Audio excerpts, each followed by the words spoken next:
ஒரு மகிழ்ச்சியான செய்தி. இதயம் நல்லெண்ணெயின் விலை லிட்டருக்கு ரூபாய் 105 குறைஞ்சிருக்கு. செப்டம்பர் 2023ல 1 லிட்டர் இதயம் நல்லெண்ணெயின் அதிகபட்ச விலை ரூபாய் 503. ஆனா இப்ப 1 லிட்டர் இதயம் நல்லெண்ணெயின் விலை ரூபாய் 398 மட்டும்தான் தமிழ்நாட்டுல.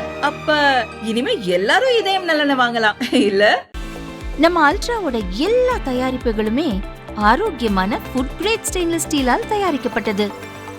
அல்ட்ரா என்றால் ஆரோக்கியம். 2006-2011 திமுக ஆட்சி காலத்தில் பொதுப்பணித்துறை அமைச்சராக இருந்த துரைமுருகன் வருமானத்திற்கு அதிகமாக 1,40,00,000 ரூபாய் சொத்து சேர்த்ததாக லஞ்ச ஒழிப்புத்துறை வழக்கு பதிந்தது.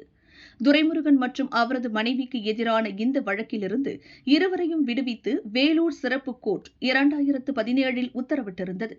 உத்தரவை எதிர்த்து லஞ்ச ஒழிப்புத்துறை ஐகோர்ட்டில் மறு ஆய்வு மனுவை தாக்கல் செய்தது. நீதிபதி வேல்முருகன் விசாரித்தார். இன்றைய விசாரணையின் போது அமைச்சர் துரைமுருகன் மற்றும் அவரது மனைவி தரப்பில் சொத்துக்கள் வருமான வரி கணக்கில் காட்டப்பட்டுள்ளன.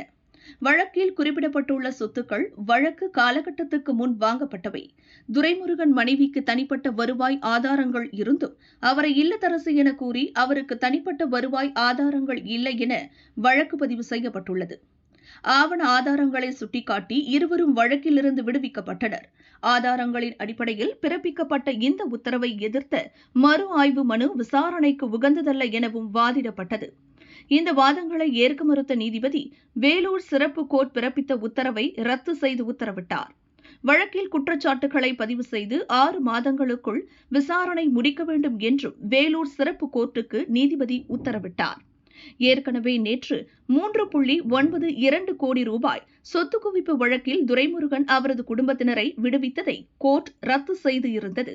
அடுத்தடுத்து சொத்து குவிப்பு வழக்குகளில் மீண்டும் விசாரணை துவங்குவது துரைமுருகனுக்கு சிக்கலை ஏற்படுத்தியுள்ளது.